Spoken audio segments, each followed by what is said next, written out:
Magandang gabi sa inyong lahat.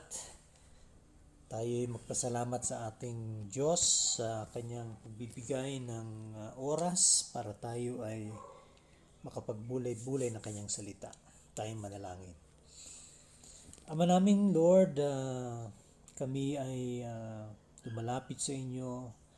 Hinihingi ang inyong paglilinis, ang inyong kapatawaran at ang pagbibigay sa amin ng kaliwanagan sa pamamagitan ng banal na spirito sa mga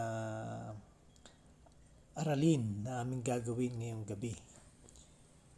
Do maikli lang po ang mga verses pero napakalalim po ng mga sinasabi nito. Kaya't hinihiling namin ng banal na spirito na siyang gumabay sa amin. At sa iyo lang namin binibigay ang papuri at pagsamba sa ngalan ni Jesus. Amen. So tayo na sa Matthew chapter 3 verses 13 to 17. So aking babasahin. Then Jesus came from Galilee to Jordan to be baptized by John. But John tried to deter him, saying, I need to be baptized by you, and do you come to me? Jesus replied, Let it be so now. It is proper for us to do this to fulfill all righteousness. Then John consented. As soon as Jesus was baptized, he went up out of the water. At that moment, heaven was opened, and he saw the Spirit of God descending like a dove and alighting on him. And a voice from heaven said, This is my Son, whom I love. With him I am well pleased. So itong pagkapabautismo ni Jesus ay panimula. Okay, nagmarka ng panimula ng kanyang messianic ministry, yung kanyang pagmiministeryo bilang tagapagligtas. So, kumbaga parang ito na yung introduction, pinapakilala na siya. At ngayon matutunghayan natin kung sino ang nagpakilala sa kanya. So, napakadami ng mga rason kung bakit kinakailangang bautismuhan si Jesus. Dito nga sa usapan, makikita natin si John na parang ayaw niya. At sinabing, dapat ako nga ang bautismuhan mo. Bakit ka lumapit sa akin? At ang kasagutan nga ng ating Panginoon, Let it be so now. It is proper for us to do this to fulfill all righteousness. Yan. So dito makikita natin na nire-recognize ni Juan Bautismo na si Jesus ang pinaka-ultimatong taga-bautismo. Okay? Kahit pa si John ay tinawag na John the Baptist, pero ang ultimate baptizer is no other than Jesus himself. Because nalaman naman natin sa verse 11, sinabi diyan ni John the Baptist, I baptize you with water for repentance. But after me comes one who is more powerful than I, whose sandals I am not worthy to carry. He will baptize you with the Holy Spirit and fire. So dito ngayon natin makikita na siya yung ultimate baptizer. Now sabi nga dyan, una is that sinabi ng Panginoon, it is proper for us to do this to fulfill all righteousness. So anong ibig sabihin ni Jesus nung kanyang banggitin yung fulfilling all righteousness? Ngayon na dumating na ang pangalawang persona ng Trinidad at siya ay nagkatawang tao, nakiki-identify na ngayon siya sa mga tao. Yan ang una. Okay? So siya ay nagpakumbaba. Makikita natin na si Apostol Juan, siya ang magbabautismo kay Jesus. Pagtitingnan natin, mas mababa si Juan kaysa kay Jesus, sapagkat si Juan ay tao lamang, si Jesus ay ang Diyos na nagkatawang tao. Pero kinakailangan mangyari ito to fulfill all righteousness. So una, dahil ngayon ay nakiki-identify na ang ating Panginoon sa atin ng mga tao. Yan. At pangalawa,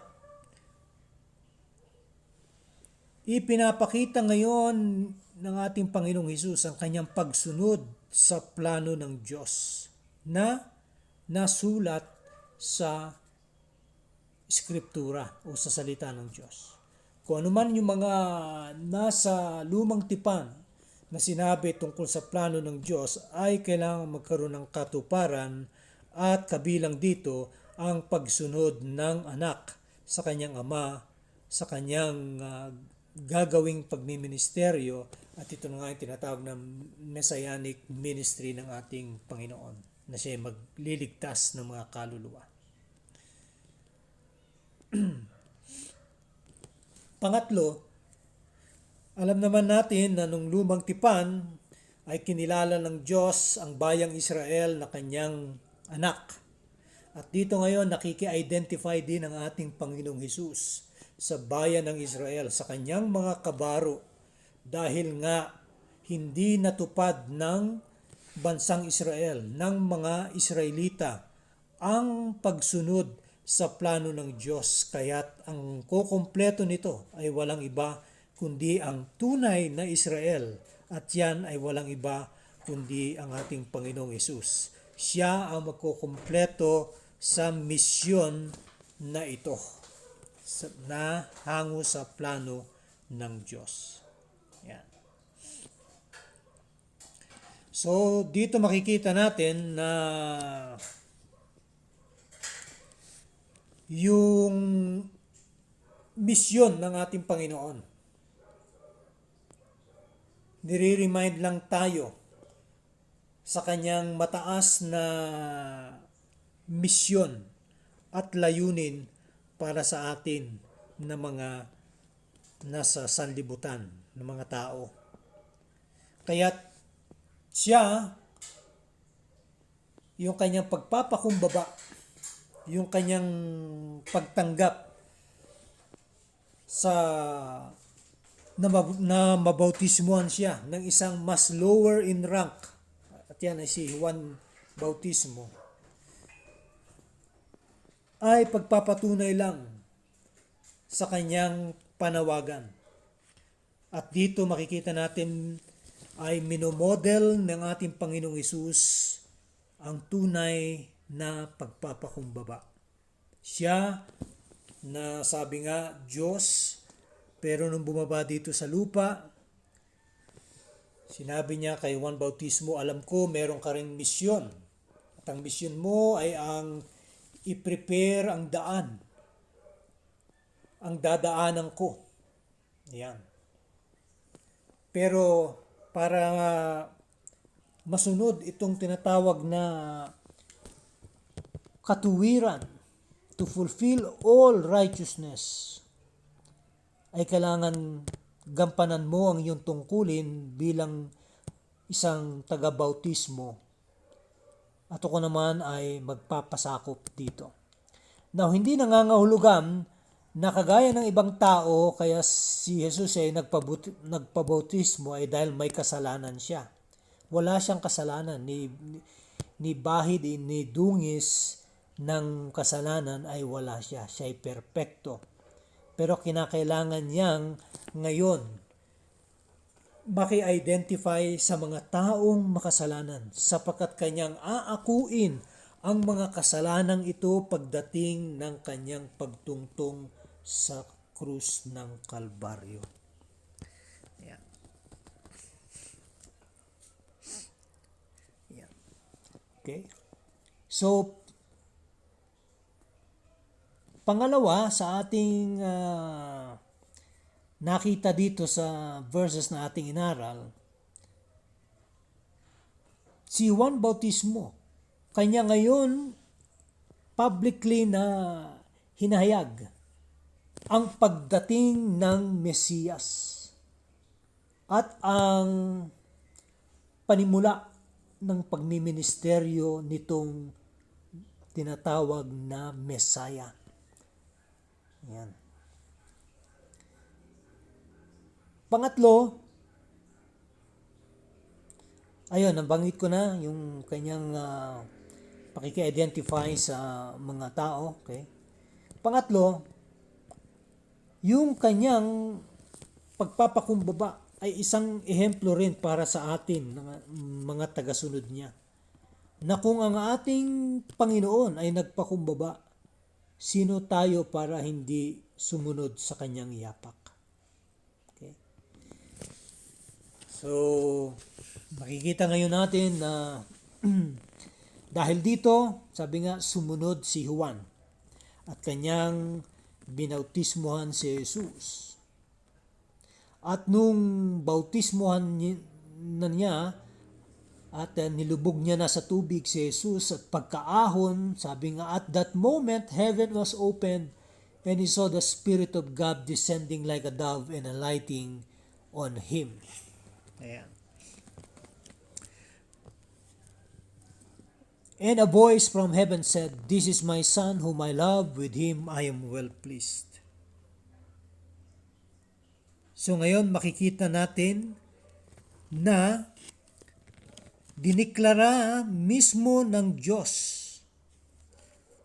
ang kanyang pagka-aproba sa Panginoong Hesus. Nakita natin na yung pagpapaloob ni Jesus sa mga plano ng Diyos sa Kanya. Inacknowledge naman ng Ama na si Jesus ay galing sa Kanya. Bakit nasabi natin yan?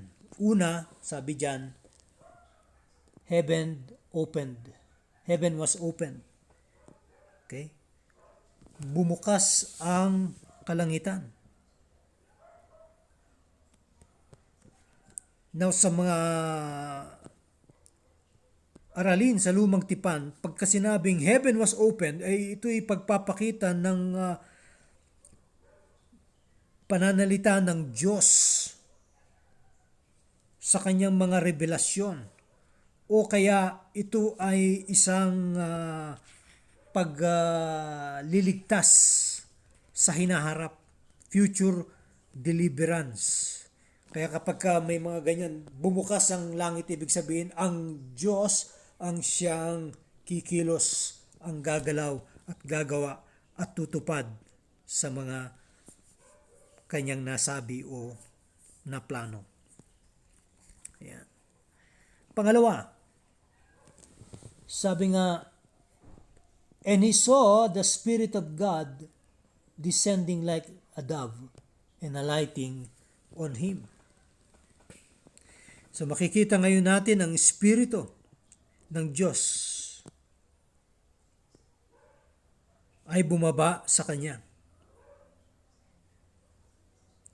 Now yung kalapati o yung dove ay kilala ito ng mga Hebreo o mga Hudyo na ito ay may simbolismo. Ang mga Jew, kanilang kilala na ang kalapati ay nagsisimbolo sa Espiritu ng Diyos. Pero sabi nga, ito ay noong mga huling panahon na. Pero noong mga nauna pang panahon, yung dove, ang kanilang pangunawa dyan ay pagre-represent sa bayan ng Israel. At dito makikita natin kung bakit nakiki-identify ang ating Panginoon sa bayan ng Israel. Dahil siya ay isang Israelita. Pero sabi nga, mas makikita natin na yung simbolo ng dove na medyo mas klaro sa Old Testament ay yung time na kung saan after nung dilubyo, yung flood, okay? Yung baha nung panahon ni Noah o ni Noe. Matapos humupa yung tubig, hindi pa nauubos, ay nagpalipad na si Noah ng isang kalapati. Okay? So ito ay pagpapakita ng sabi nga mensahe ng panibagong mundo pagkatapos ng baha.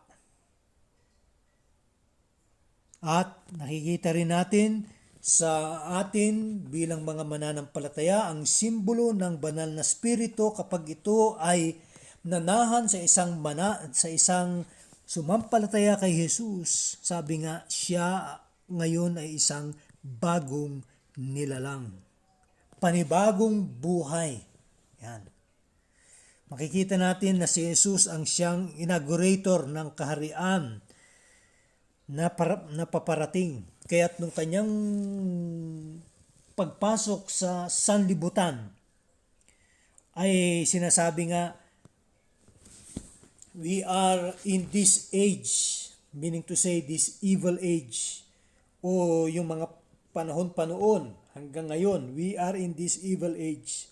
Pero 2,000 years ago, nung pumasok ang ating Panginoon, ay parang pinas forward niya yung hinaharap at ipinasok niya sa panahon na ng natin ngayon o nung mga nakaraang panahon. Ibig sabihin, in this age, itong evil age, itong worldly age, ay pumasok ang Panginoon at kanyang kumbaga pinanimulaan, okay? Sinimulan, inaugurate niya ang kaharian ng Diyos.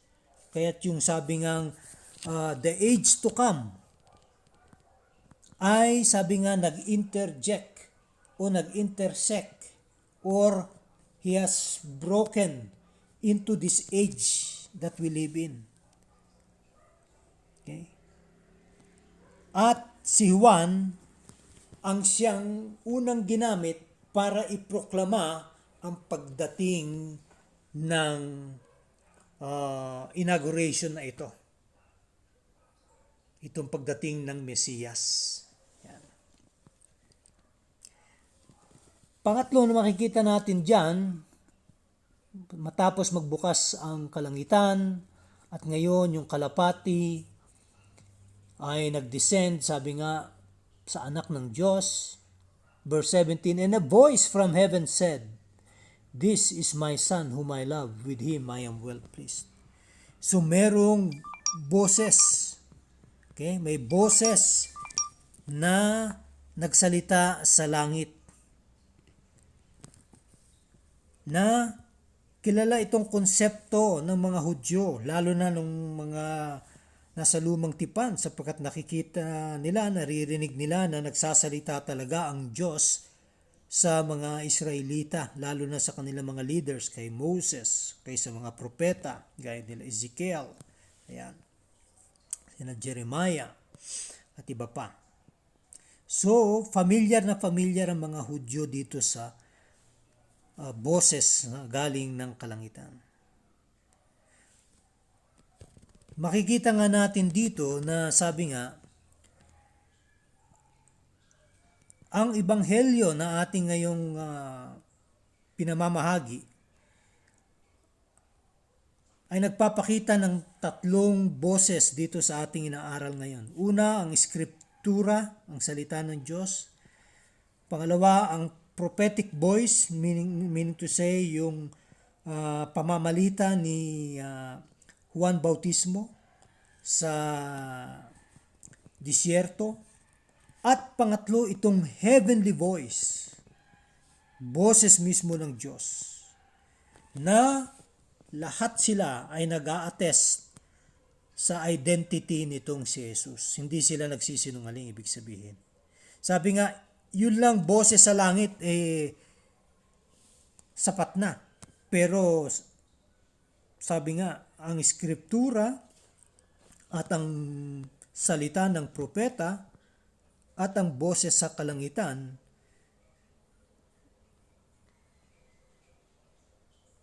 nagsasabi lang na totoo itong si Jesus na ito. Siya ang tagapagligtas. Siya ang Panginoon ng mga Panginoon at Hari ng mga hari. So here makikita natin kung bakit ganon, sapagkat si Jesus ay hindi isang propeta lamang, kundi he is more than a prophet, because he is the subject of the prophet's messages. Lahat ng mga propeta ng lumang tipan hanggang kay Juan Bautismo ay nagtuturo dito sa parating na Mesiyas. At yan ay nagkaroon ng katuparan sa katauhan ng ating Panginoong Hesus. Now, yung boses ay importante. Pero yung sinasabi ng boses ang mas importante. At ano ang sinabi diyan? And a voice from heaven said, "This is my Son, whom I love. With him I am well pleased." So mismo ang boses sa kalangitan ang siyang nag-a-identify kung sino itong si Jesus, na siya ay ang anak ng Diyos. Sa Gospel of John, makikita natin that He is the one and only Son, the begotten Son of the Father, full of grace and truth. And yung "You are my Son" ay hango yan sa Psalm 2 verse 7, isang prophetic psalm na sinasabi na at nagpapatunay tungkol dito sa anak ng Diyos na walang iba kundi ang Panginoong Hesus. Ayan. So talagang makikita natin na ang Diyos at ang kanyang anak ay nakaluklok doon sa trono sa kalangitan. Kaya't hindi natin pwedeng babaliwalain itong si Jesus at sasabihin natin na siya ay isang tao lamang, isang propeta, isang guro na mabuti, okay, good teacher. Hindi. Siya ay kaisa ng Ama. Kaya't makikita natin na ang mga nakasumpong sa Ebanghelyo ay walang iba kundi ang mga pinili ng Diyos, ang mga tinawag ng Diyos para ipakilala ang kanyang anak. At dito sa ating binasa ngayon ay pinapakilala ng anak itong kanyang anak na mahal niya. At siya ay kontento. He is well pleased. Sabi nga eh. So, yung pagsasabi ng Ama patungkol sa anak, may mga prinsipyo tayo makikita dito sa sinulat ni Mateo. Una,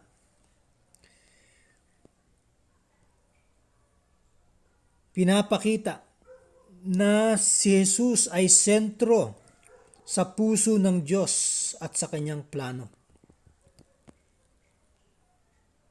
Sabi nga, kapag ikaw nireject mo pa si Jesus at sasabihin mong, sa Ama lang ako, I will please the Father, siya lang ang aking susundin,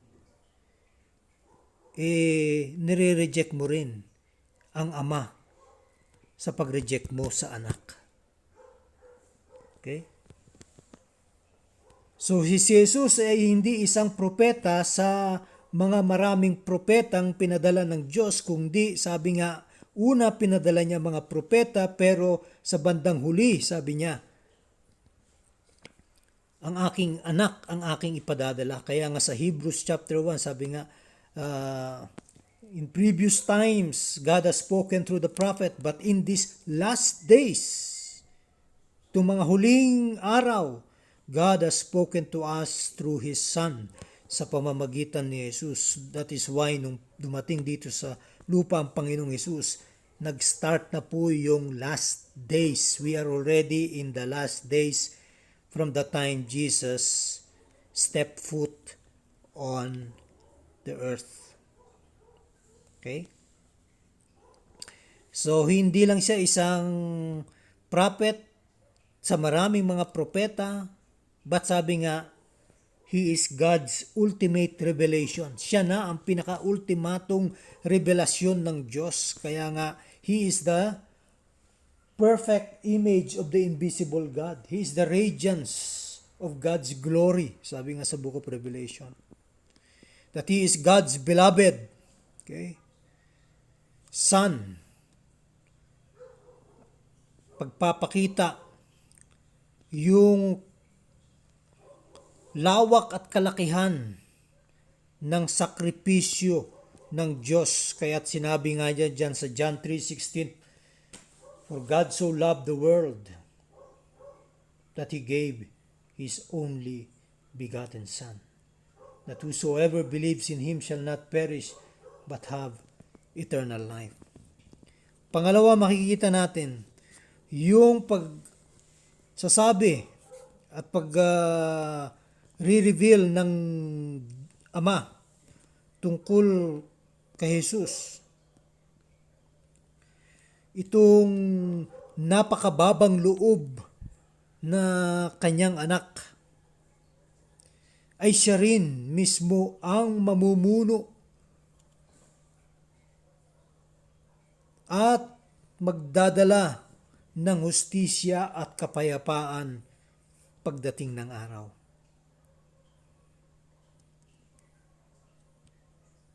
Alam naman natin na napakarami ng mga persecution na nangyari sa mga tagasunod ng ating Panginoon. Dahil nga, sinabi rin ng ating Panginoon, if they persecuted me, likewise they will persecute you.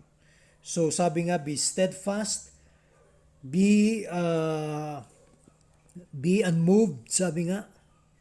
Huwag kayong matinag.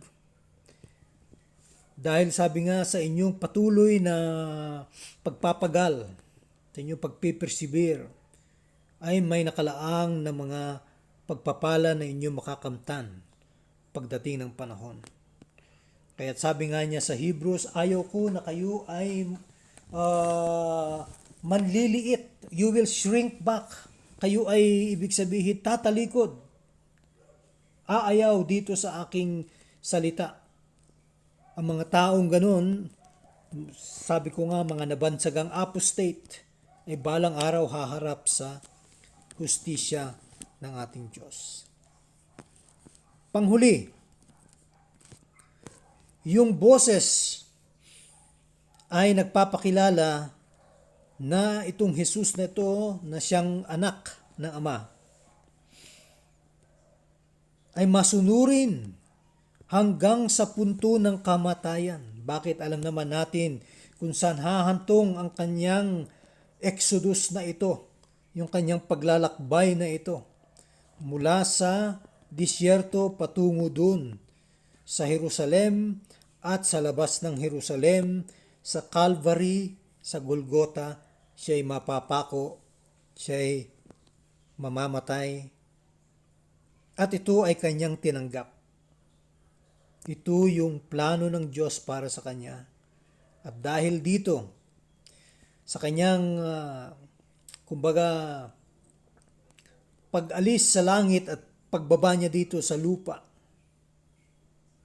ay pagbibigay ng honor sa Ama. At the same time, yung kanyang pagkabautismo ay nag-identify din naman sa kanya, sa atin ng mga tao. At ang kanyang kamatayan ang siya magiging daan para naman tayo ay magkaroon ng buhay na walang hanggan. Kaya't ang tanong,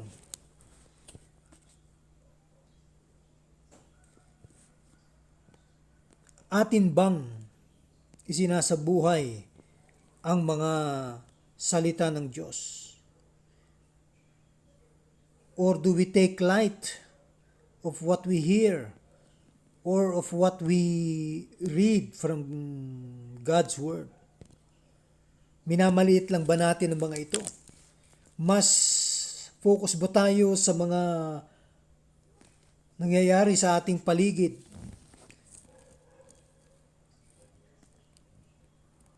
Ano ang maisasagot natin balang araw? Pag tayo ay haharap na sa pintuan ng kanyang kaharian, ano ang gusto mong marinig sa kanya? Welcome into the presence of God, you my faithful servant. Or, away with you, you evildoers, you workers of lawlessness. Kaya sabi nga, kailangan maging matatag tayo, patuloy na tayo maglingkod at the same time magpuri sa Kanya. Sapagkat sabi nga, gaya ng ating Panginoon, tayo ay tinatawag ng Diyos na maging masunurin na mga alipin niya para nang sa ganon masabi rin ng Ama sa atin, "This is my Son, whom I love. With Him, I am well pleased." Magandang gabi po sa inyong lahat. Dito na po tayo magtatapos.